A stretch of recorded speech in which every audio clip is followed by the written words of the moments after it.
Hello everyone, welcome to my channel Learning Everyday। आज हम start करने वाले हैं NCERT हिस्ट्री क्लास 11th की तमिलनाडु बुक।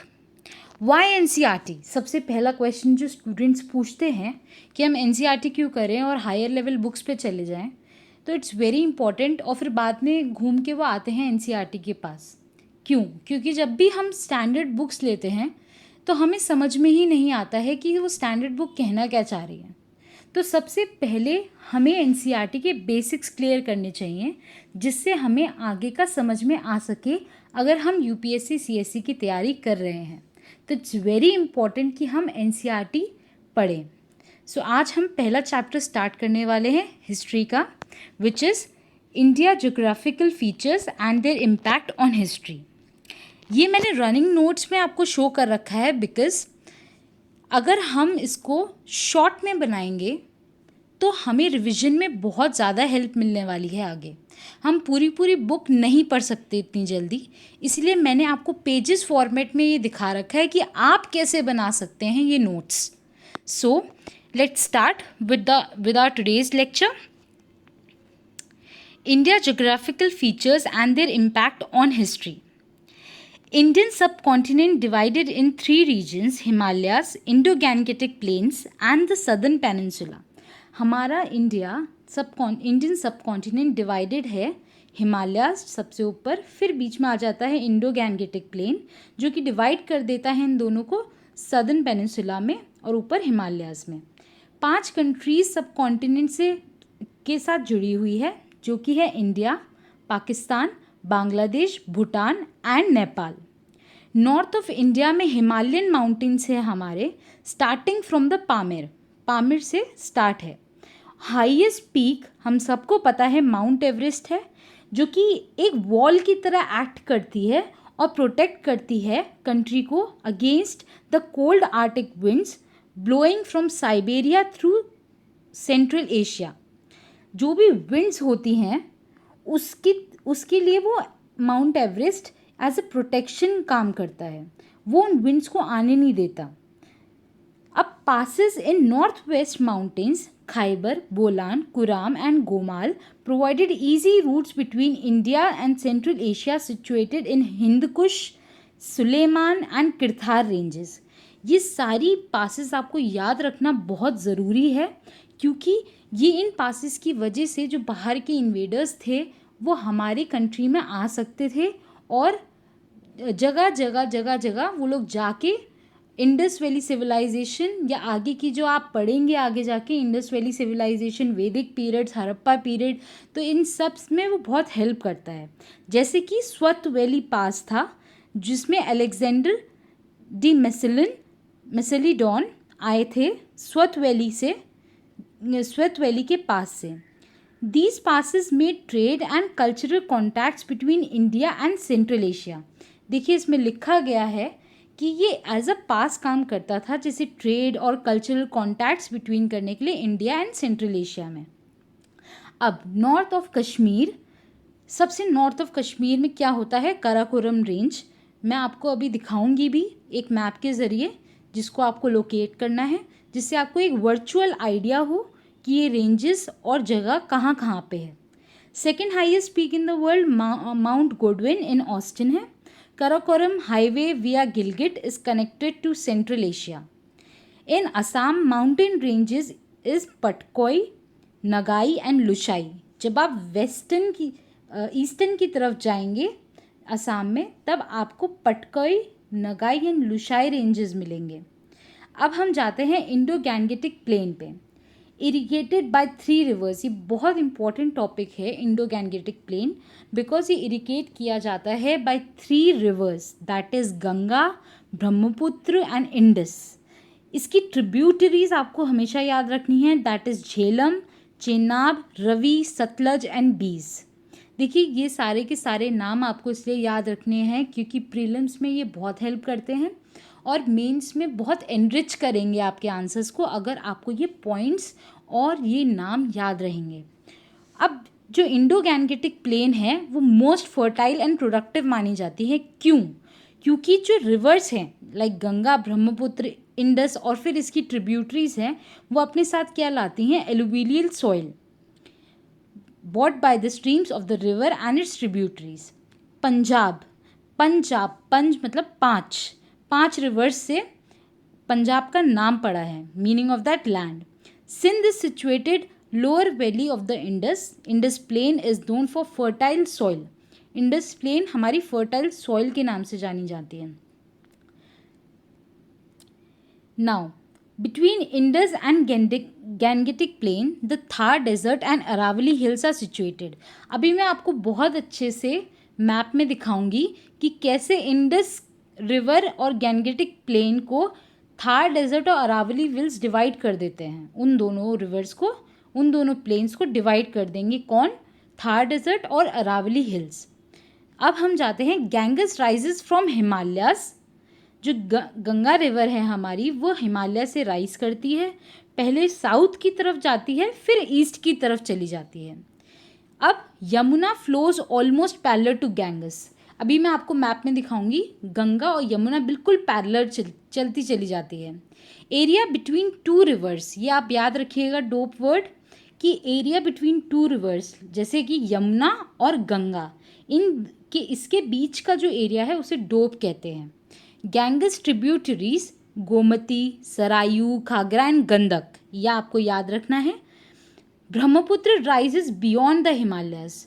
वो ब्रह्मपुत्र जो है वो इंडिया के बाहर से, आपको पता है, तिब्बत के रीजन से क्रॉस करती है और फिर वो कंटिन्यू करती है नॉर्थ ईस्ट इंडिया में.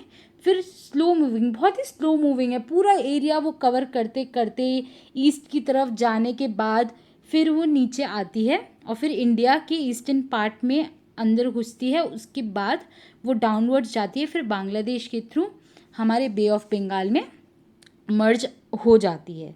Indo Gangetic plain contribute to rise of urban centres. The Harappa culture, ये याद रखिएगा, हड़प्पा कल्चर जैसे ही आए तो आप समझ लीजिएगा इंडस वैली कि यहाँ से आया है. जो वैदिक कल्चर आया है वो वेस्टर्न गैंगेटिक प्लेन से जुड़ा हुआ है. इंडस वैली जो हमारा प्लेन है उसमें हड़प्पा कल्चर का राज था. और जब भी वेस्टर्न गैंगेटिक प्लेन की बात आती है तो वहाँ से वैदिक कल्चर उठ के आया है. सिटीज़ ऑफ गैंगेटिक प्लेन्स जो हैं वो Banaras, Allahabad, Agra, Delhi and Pataliputra. Gangetic plain इतनी ज़्यादा फर्टाइल थी, इतना ज़्यादा उसके ऊपर अट्रैक्शन था लोगों का कि Pataliputra was situated at the confluence of Sun River with the Ganges. Patliputra capital for Mauryas, Sungas, Guptas and other kingdom. Delhi decisive battles Kurukshetra, तरेन एंड पानीपत. अब ये अट्रैक्टिव क्यों थे?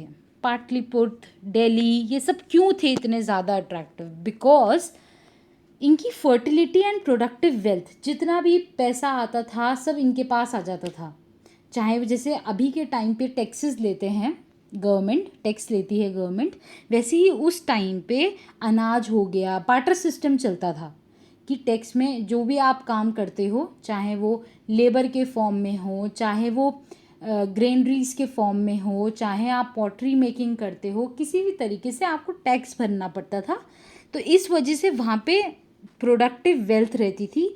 और गंगा यमुना जैसे कि मैंने आपको बताया वो डोब है. अब हम जाएंगे सदर्न पेनिनसुला में. अब सदर्न पेनिनसुला और गैंगेटिक प्लेन जो नॉर्थर्न पेनिनसुला है, बहुत कल्चर डिफरेंस है. जब भी हम नॉर्थ और साउथ को देखते हैं बिल्कुल बहुत ही अलग कल्चर है. कैसे? क्योंकि विंध्या एंड सतपुरा माउंटेन्स जाते हैं बीच में से और वो डिवाइड कर देते हैं इन दोनों को, नॉर्दर्न इंडिया को, सदर्न इंडिया को. नर्मदा एंड तापी रिवर, मैं आपको मैप में अच्छे से दिखाऊंगी कि कैसे ये डिवाइड कर दे रहे हैं दोनों को. डिकन प्लेट्यू, आपको पता है कि पूरे नीचे के साउथ रीजन जो है वो डिकन प्लेट्यू का बना है, जो कि बहुत ज़्यादा वोल्केनिक रॉक है, मतलब उसमें जो रॉक है वो है volcanic. Deacon plateau is flanked by the eastern Ghats and western parts. आप देखोगे ईस्ट के साइड में जो पूरी एक लाइन जा रही है वो ईस्ट है, ईस्टर्न घाट्स को कहते हैं, और जो वेस्ट वाली साइड है वो वेस्टर्न घाट्स कहते हैं उसे. Eastern Ghats and Bay of Bengal का जो रीजन है उसके बीच का जो रीजन है उसे कोरोमंडल कोस्ट कहते हैं. Western Ghats run along Arabian sea and lands between these are known as Konkan up to Goa. Western Ghat की तरफ आप जाएंगे तो गोवा तक का रीजन जो होता है उसे कोंकण कहते हैं, एंड बियॉन्ड एज कनारा, उसके बाद की चीज़ को हम कहेंगे कनारा। अब हम स्टार्ट करते हैं the passes of western Ghats. हमें पासिस भी याद रखने हैं क्योंकि ये किस काम आते हैं, मैंने अभी आपको बताया था। अब आप इसको कमेंट बॉक्स पे लिखेंगे कि क्या क्या है, किस वजह से है।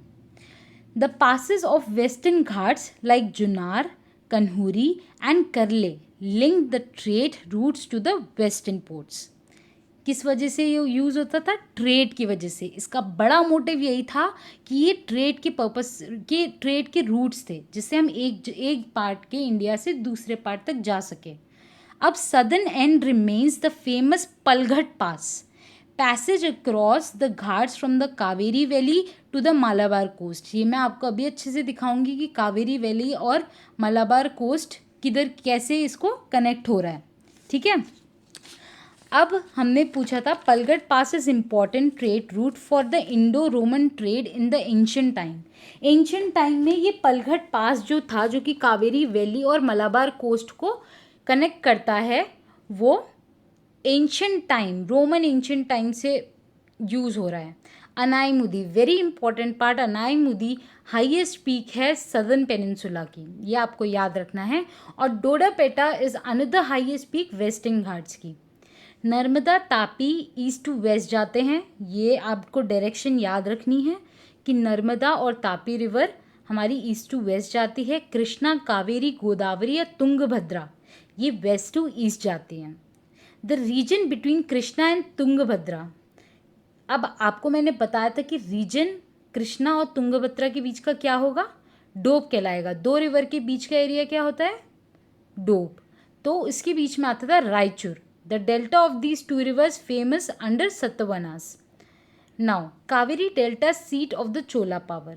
Southern Peninsula gifted with a long coastline. हमारी जो Southern Peninsula है उसको एक बहुत लंबी कोस्ट लाइन मिल रखी है, जैसे कि आप देख सकते हैं मैप में। Great deal of trade and commerce. पहले क्या चलता था, पहले ये इतने ज़्यादा हॉर्सेज या फिर इतना ज़्यादा ट्रेन्स, रेलवेज़ ये सब नहीं पड़े थे, रेलवे ट्रैक्स वगैरह नहीं पड़े थे। तो उस टाइम पे लोग बोट्स बनाते थे और कोस्ट लाइन मीन्स सी के रास्ते के थ्रू एक प्लेस से दूसरी प्लेस तक जाते थे। तो हमारे पास बहुत बड़ा फ़ायदा था कि हम लोग के पास इतनी लंबी कोस्ट लाइन है, तो हमारा ट्रेड एंड कॉमर्स काफ़ी ज़्यादा अच्छा था। The east marine reach countries like Java, Sumatra, Burma and Cambodia. India a land of unity in diversity. हम हमेशा इस पे एक क्वेश्चन भी आया है पहले यूपीएससी सीएससी में कि हम इनडायरेक्ट क्वेश्चंस होते हैं लेकिन मीनिंग सबका एक ही होता है। हमें इस बात का ध्यान रखना चाहिए कि क्वेश्चन की डिमांड क्या है। So India a land of unity in diversity. India proved to be a melting pot of numerous races, the pre-Aryans, the Indo-Aryans, the Greeks, the Scythians, the Hunas, the Turks, etc.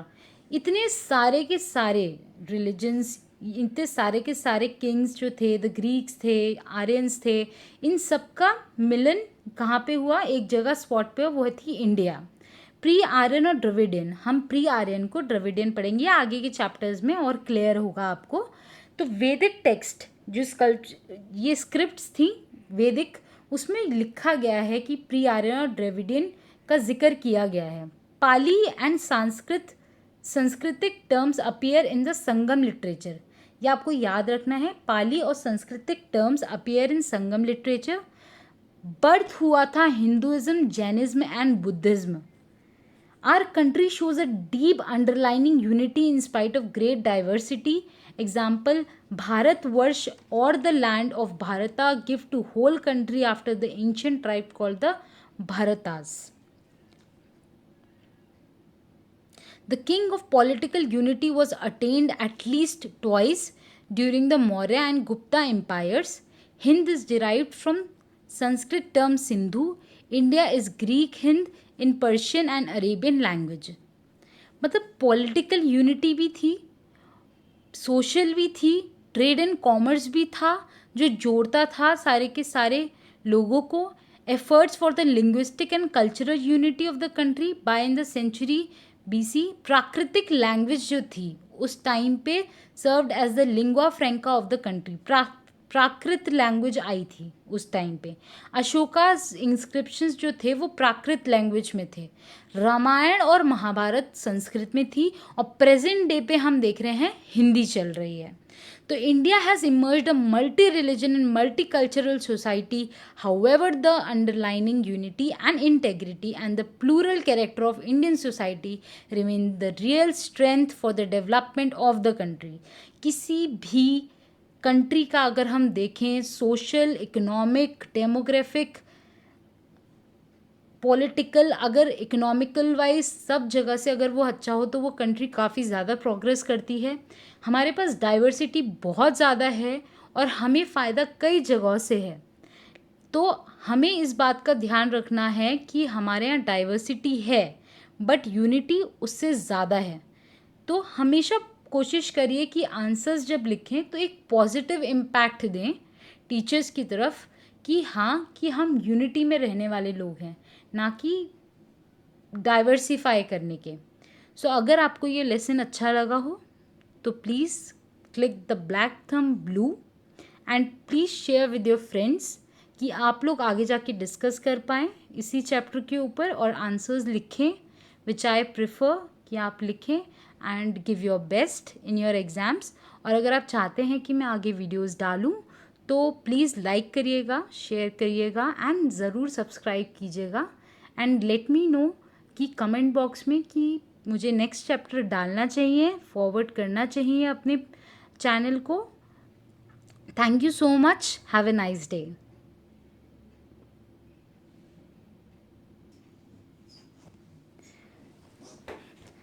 See here I have the map, India map. जैसे कि हमने पहले chapter में पढ़ा तो मैं आपको थोड़े इम्पॉर्टेंट प्लेसेस, रिवर्स दिखाऊंगी।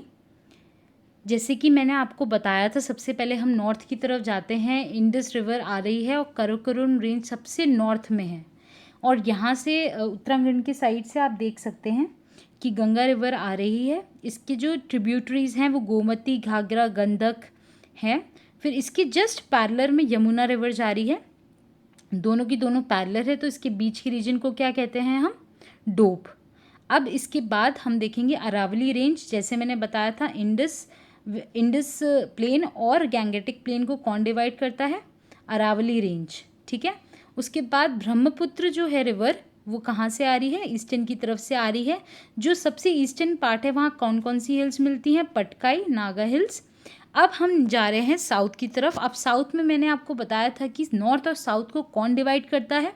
विंध्या रेंज और सतपुरा रेंज। अब इन दोनों के बीच में आप देख सकते हैं नर्मदा रिवर होगी और तापी रिवर जो जा रही है। अब मैंने जब कोस्टल की बात करी थी तो उसमें देखिए वेस्टर्न घाट्स आपको दिखाई दे रहे होंगे और ईस्टर्न घाट्स दिखाई दे रहे होंगे।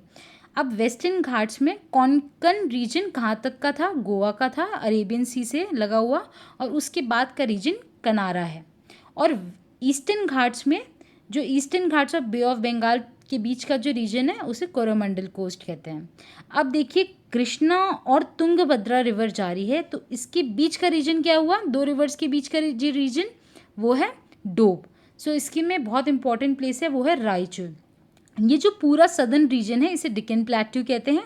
नीचे जा रही है कावेरी रिवर और यहाँ पे है मालाबार कोस्ट। यहाँ पे क्या पड़ता है? एक पास पड़ता है, ठीक है, एक पास पड़ता है। और हमें पता है कि हाईएस्ट पीक क्या है हमारी? डोडापेटा। और उसके बाद हमारी जो कावेरी डेल्टा है, seat of the Chola power.